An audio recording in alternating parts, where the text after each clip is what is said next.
Bonjour, messieurs and mademoiselles. Welcome to a French-themed episode surrounding Bastille Day. Yes, episode 142 is going to be in English. Sorry, France, but I've not spoken French since high school. Again, as always, we may be themed this week, but not everything can gel with the theme. With that said, your audience groan this week arose in verbally from Kye via a friend of a friend in Gateshead.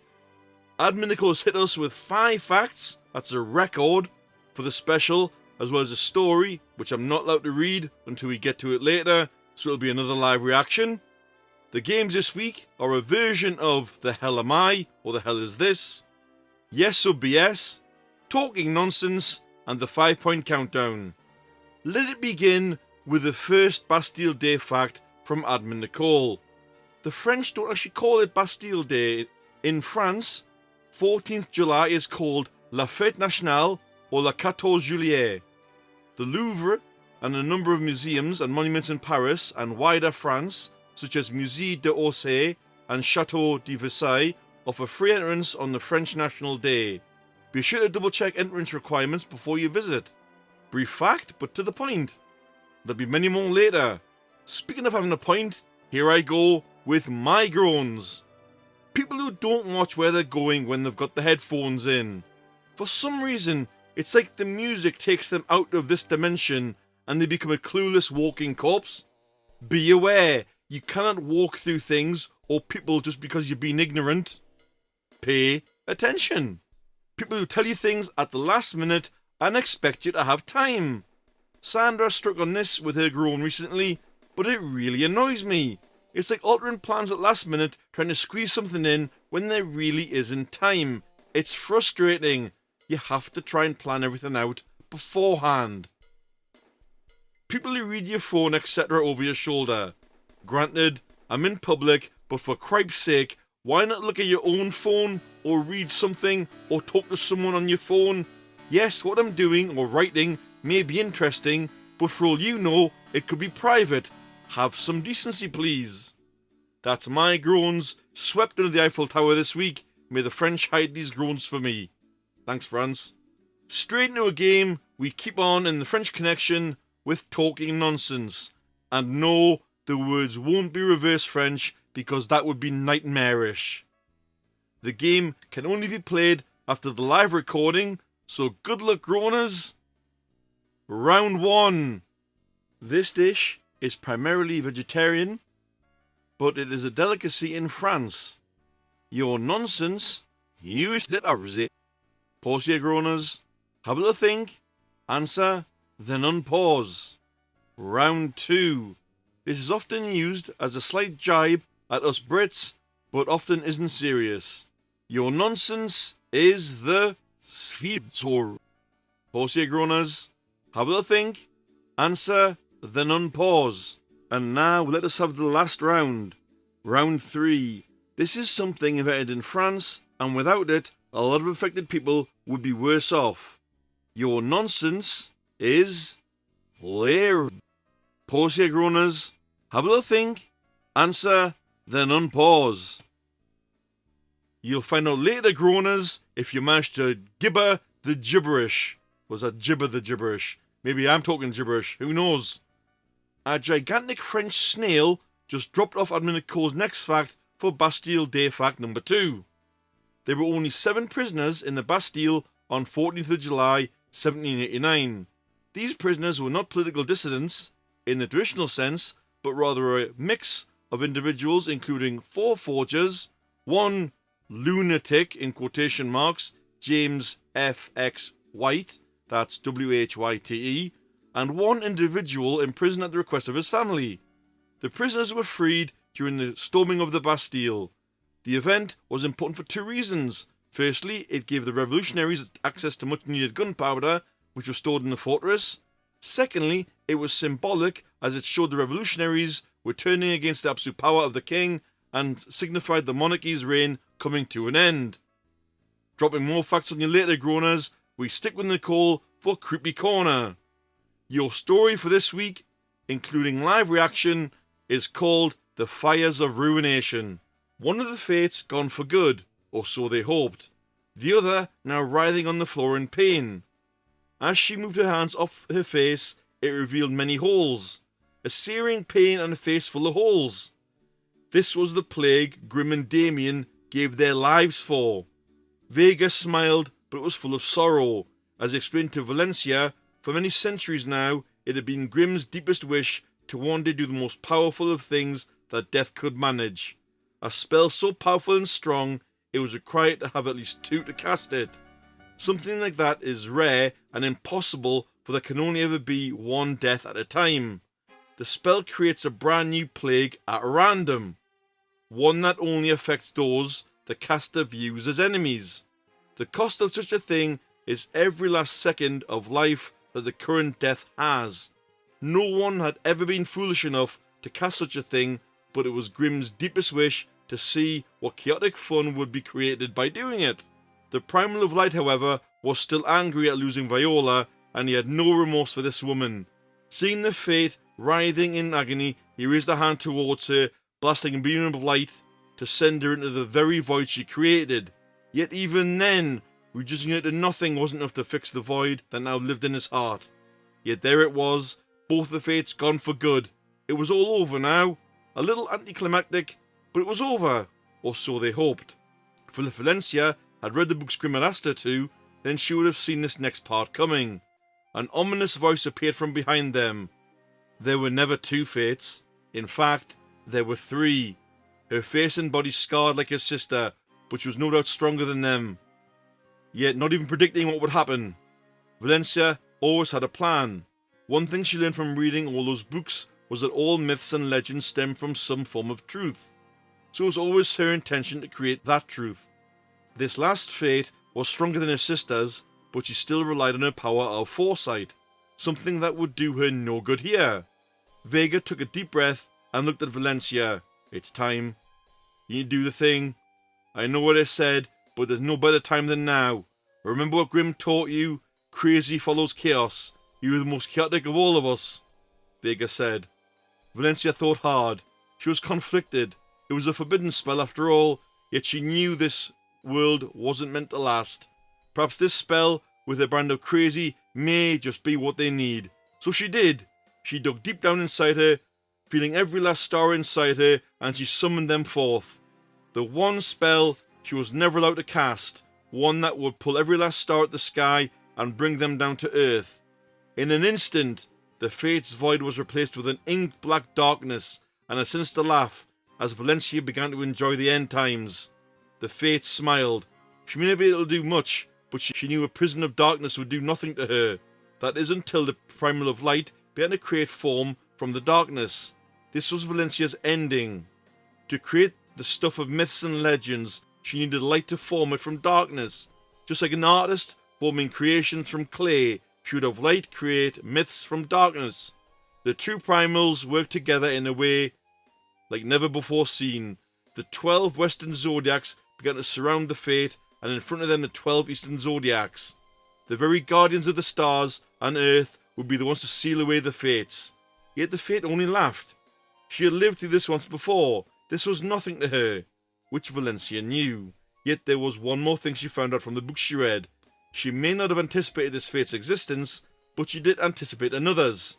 So in one final act, she created something out of light, the forgotten 13th Zodiac, Ophiuchus, the Serpent Bearer, otherwise known as the Fourth Fate. She can help seal you away though, can't she? The sister you once removed for wanting to be one with humans, long before humans evolved, back when you were very much needed. You despised her for being loved by all, for wanting to be with humans. You cast a forbidden spell, trapping her in the stars, so I brought her back, because while I can't break her prison, she can trade places with another, Valencia explained.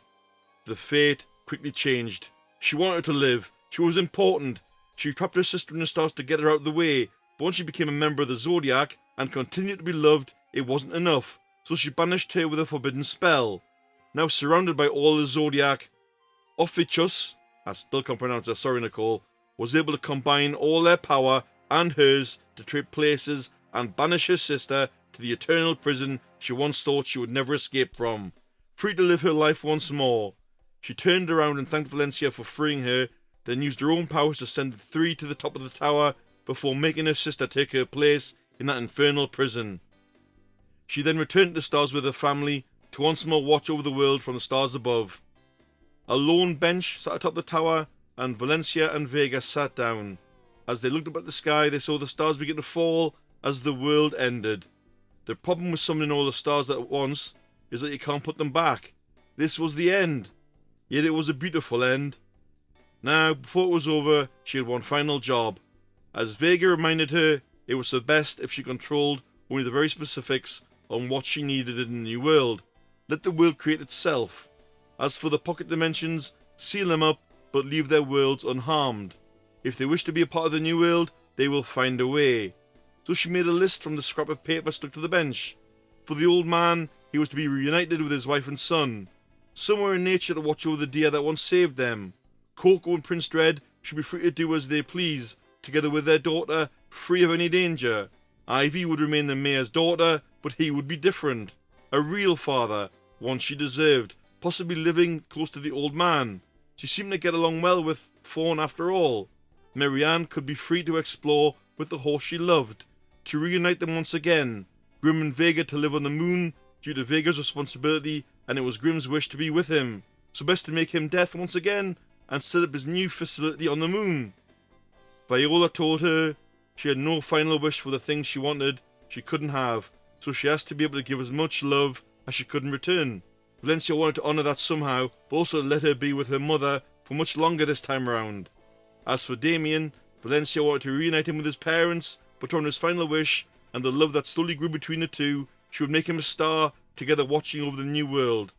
As for the Metal Three, she would give them freedom, choice of their own, yet allow them to live fully as brothers. Whatever they chose, she knew she would be proud of them. That only left the Primal of Light. Valencia offered him a final wish as thanks for his help. He wanted Viola's love, but he wouldn't force it. If she loved him as a result of magic, he would never know if it was true. So instead, he has to hold on to the feeling of love that she gave him, so that in the next life, he would be able to find her again from that one feeling. Then he would do whatever it took to make her fall in love with him again. She was his future, no matter what life it was in, and he wasn't letting go of that, so Valencia accepted. That should have been everything. The sky's looking bleak. The stars are slowing down. We've got minutes, if that. I'm sorry you couldn't live how you wanted, but for what it's worth, I'm proud of you. I'm proud of everything you've done, and I know you'll do great in creating the next world. You make clear your intentions, and the rest will happen. As darkness, we two are the only ones capable of restarting the world after all, Vega said. It's beautiful, isn't it, Dad? Not surprising though, I suppose. As each star falls, the world burns. Maybe that was always my destiny. Maybe it just took me too long to realise it. I guess it makes sense though. All things must end at some point after all. As for the stars, well, we never could shine. We always burn, but there's something more beautiful than that. I suppose it's my turn now. I love you, Dad. I love all my family, and now in mere minutes I'll see them all again. I look forward to seeing what adventures their lives will take them to next, Valencia explained. And she stood up, walking to the edge of the tower, catching a falling star in her hand, watching as it burned through her. She took a deep breath, looked back to her father, and the Primal of Light with a smile as the tears fell. In her final moments, she uttered, "See you in the next one." Then she ignited her own star within her. It was all gone. One world burned in the fires of ruination, ready to make way for the next one, and whatever may happen there. The end. That's it, the end. Oh my god, what a crescendo, Nicole. Holy hell. You did it. A mega long story in the making, and you brought it to a chaotic, beautiful end. Well done. But the most important question is, have you got a story lined up for next week, or are you going to take a sabbatical for a while? Do tell me before next week. By the way, Groaners, quick note, we're going to record next Thursday, not next Friday. because, unfortunately, I'm away over the weekend for a wedding. Speaking of amazing groaners, it's you! You give us your groans every week, and this one's no different. Kye verballed in, and here is his groan. Why can't buses not be on time? I cannot drive, so I depend on them to get to work. The timesheet tells you what time they are there. It's no good if the bus arrives early. They should get there for the time they are supposed to. The timesheet is a fairy tale written by a nonsense pillock. Not all of us drive. Bear that in mind. Wow, Kye, bearing your hate for bus logic there. I feel your pain, as I too rely on buses and metros to get to and from work. It's why I'm up so early every day. Well, every weekday that is. But there are days I need to Uber, as the service is just abysmal, and sometimes I do need to hurry to get to work. Those that know me will know why. Good groan! Now, although Kye groaned in via third-party groan verbally, but if you know myself or admin Nicole, you can too. However, to send us anything in relation to the show, including feedback and groans, you can do so via any of the following. You can drop a comment on YouTube, Podbean, Audible, anywhere you can leave a comment, you can drop it, and we will review the content and see what we put on the show. You can fire off an email to thegroanzonepod@gmail.com. Join in the fun live, usually every Friday, 8:30 Greenwich Mean Time, on Discord at The Groan Zone. Join in on Facebook groups under the Groan Zone Podcast Facebook group. And lastly, drop myself, that's Mr. E. Groaner, or our wonderful admin Nicole, on Nicole Amos, a Facebook message. Thank you very much. I'm bringing you another game now with the 5-point countdown. Starting at 5 points, you have 5 chances with no backpedal to get it right. What am I talking about? Groaners live, you're ready. Groaner at home, you're ready. Here we go. Clue 5 for 5 points. It has changed its capital city 5 times through the course of history. Go Groaners live. Answers please, or guesses please. Groaners at home, you do the same. What you got for me, Groaners live? What you saying, if anything? You've got a couple of seconds before we move on. Do we have it up? They're typing, there we go. Someone's wrote France. Okay. Any more? Nope, no more. Clue 4 for 4 points. Well, it's not as big, something fun for the kids and grown-ups can be found there. Go Groaners live. Guesses please. Those at home, your guesses please. Any more guesses, Groaners? Nope. Okay, moving on. Clue 3 for 3 points. The stethoscope was invented here. Guesses please, Groaners, both at home and live. What you thinking, what you got? Got some more people typing in France. Okay. Moving on. Clue 2 for 2 points. Since 1495, it has took part in 50 wars, including civil ones. Guesses please again, Groaners. More France coming in. And last one, clue 1 for 1 point. Johnny Depp loves this place. And I've been bombarded by the word France. I might as well tell you, Groaners. Yes. The answer is France. Well done. If you got it on the one that got it on clue 5, well done to you. I would say the answer will be given later, but I will just take that out of the game answers later. Bastille Day, fact... I got a smiley face of the Groaner got scored 5 points. Well done. Bastille Day fact 3 has just been flung at me by Nicole wearing a beret. A number of countries around the world celebrate Bastille Day. Thanks to French influence in many places across the globe, you'll find Bastille Day festivities taking place in destinations such as Franschhoek in South Africa, Pondicherry in India, which was under French rule for a number of years and has the nickname of the Indian Côte d'Azur, Prague in the Czech Republic, and even Milwaukee, Wisconsin in the USA. Talk about national recognition. We've got factual now, and now we've got to get whitual. Yes, I've coined another new word for the podcast. Whitual. It's time for Why or Why. People are entitled to privacy in this day and age, especially where they expect it most, be it a public toilet or in their own home. These are areas where privacy should be of the utmost, yet some chunderhead has took it upon themselves to violate this. He felt it'd be a good idea to slide his phone under a female toilet stall recently. He was caught on camera leaving the scene after the woman was very distressed. The age-old question is, why oh why, that it must be asked. Why? Just why would you do that? Don't force your voyeurism onto others, you creepy baboon-bellied special effect. And also, you're an, I would say honorary, a dishonorary 0 for the week. You fool. We now go straight on to, oh, lucky unlucky! Treading in dog poo is lucky in France, apparently, which is one of the strangest things I've ever heard of in my life. However, it must be your left foot which slops in the plops. Woe betide anyone who treads in it with their right foot, because that's very unlucky. I've heard there used to be a shop in Paris that sold, and I quote, so do pardon me, lucky dog shit from Paris. Can you imagine it? Opening a bag after your mate has been on holiday to France and all you have to hold is a bag of poo. Worse still, imagine gift wrapping it or sprinkling glitter on it. The shop has happily since closed down now. Guess they didn't tread in enough dog poo. So groaners, if ever you've been in France, especially Paris, and have stood in dog mess with your left foot, did you feel, oh, lucky? On the other hand, oh, unlucky to anyone who stepped in it with their right foot on a French holiday, and oh, unlucky to the shop owner. What a strange thing to sell.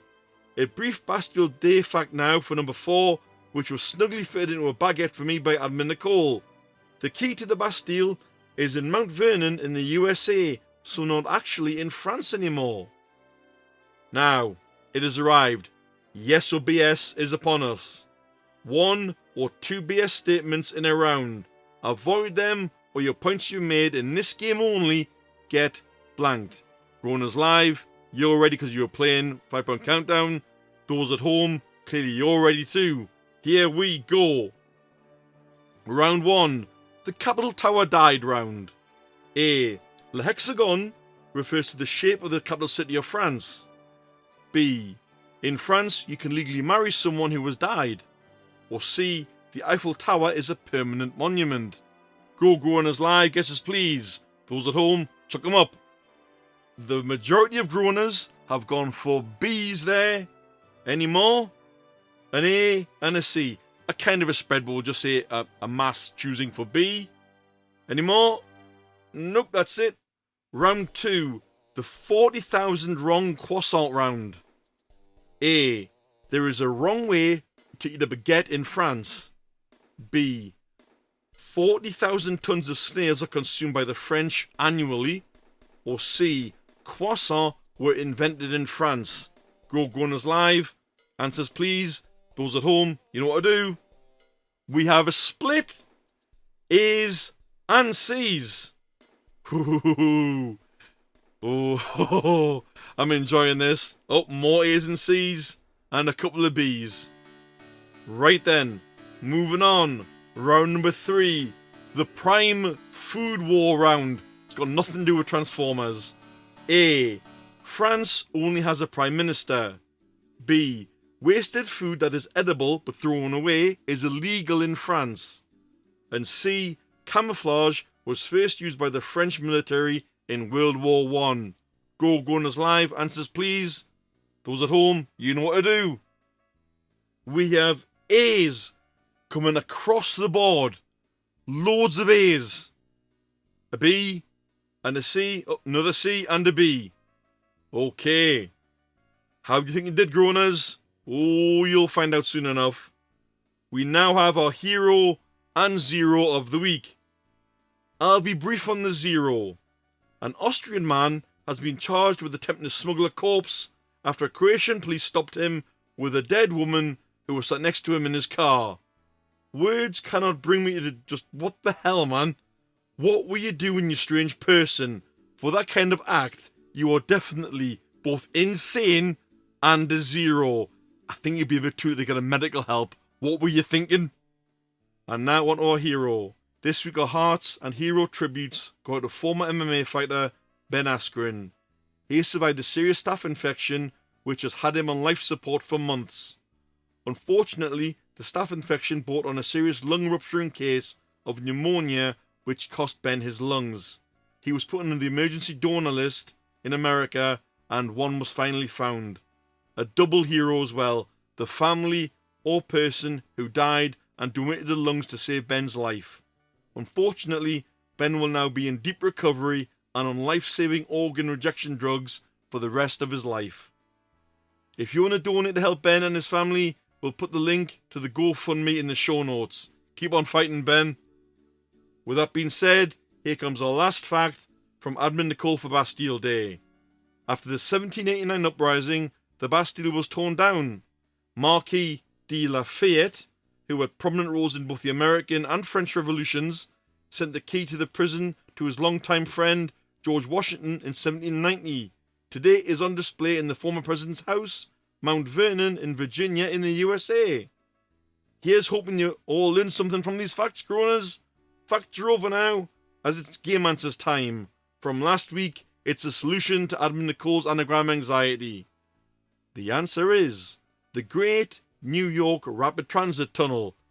There was no way in hell I was going to get that.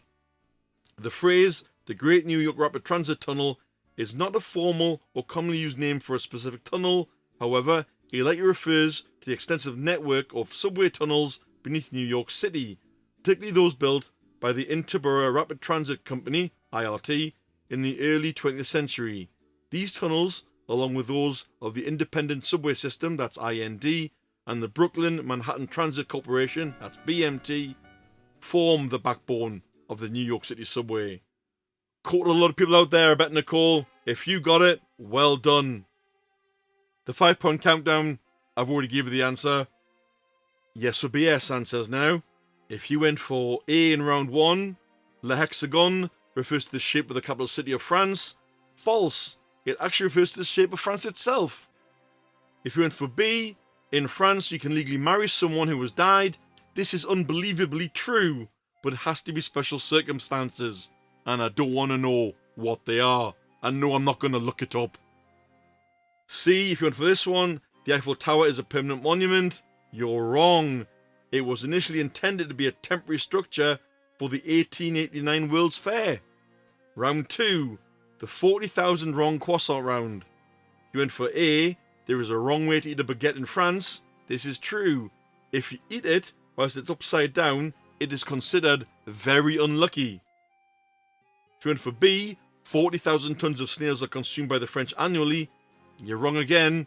It's only 25,000 tons. Only. Ugh, snails. You went for C, croissants were invented in France. Nope, wrong country. They actually come from Austria. So they came to be in Austria. Last round, round 3, the prime food war round.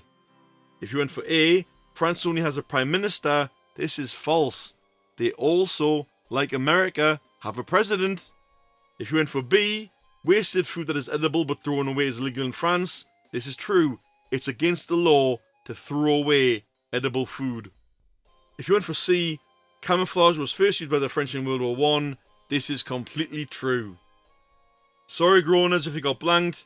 Well done if you came out with points at the end of the game. Talking nonsense. For round 1, your nonsense was ratatouille. For round 2, your nonsense was the roast beefs. And for round 3, your nonsense was Braille. Well done to everyone who took part and scored points across the games, but there's a chance for more points. It's Who the Hell Am I? He's a key part of French history and was once Emperor of France. The picture will appear on Podbean, Facebook groups and Discord. And the answer will come next week. Thank you for taking part, groaners. See you next week. Au revoir and bye-bye.